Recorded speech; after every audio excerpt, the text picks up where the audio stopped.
When you're opening a fresh tube of paint or an old tube of paint that hasn't been opened in a while, you may find a little bit of gummy substance comes out, just a clear kind of amber colored fluid. Not to worry, that doesn't mean that your paint has gone bad. You can just wipe some of that excess away with some tissue. That's usually just the gum arabic that has separated.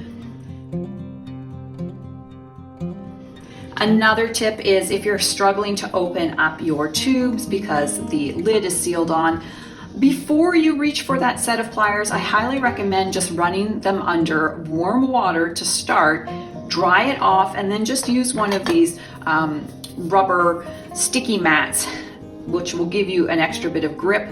You can also put a rubber band around the threaded grip on your lid. Using pliers can kind of strip away the natural ribbing on the lid.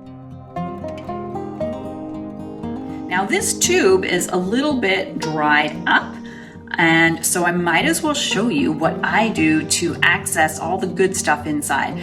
As long as it feels a little bit squishy inside of the tube, your dried up watercolor is still completely viable and useful, so you might as well get at it. Remember that when you squeeze out the paint into your palette, even if it dries up in your palette, just spraying it with a little bit of water will wake it back up. So it's better to have it dry out in your palette than dry out in the tube, which is what is happening to this one. I can see just by squeezing it that nothing's coming out. So let's get at that good stuff. So I'm just going to use a pair of scissors. You can use a utility knife or an X-Acto knife. So you can see that it's still very liquidy in there. And luckily it's at the bottom, but you can also split it up through the side if you ever needed to get at the pigment. Let's say the bottom and the top entry points were dried up. All the squishy stuff in the middle, you would just sort of gut it like a fish, slice it down the middle and squeeze it out. But fortunately for me, this is still liquid in here.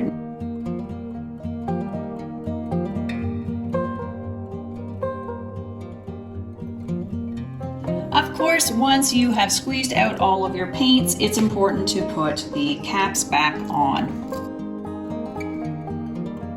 Just make sure that you are threading the lid correctly. If it goes on crooked like this, it's surely going to dry out. So run it under warm water, then take a soft rag and wipe the threading around the tube opening if your cap's not going on straight.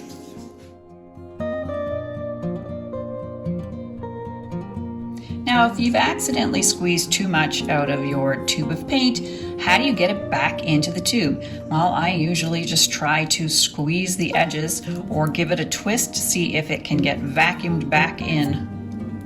We'll hope for the best.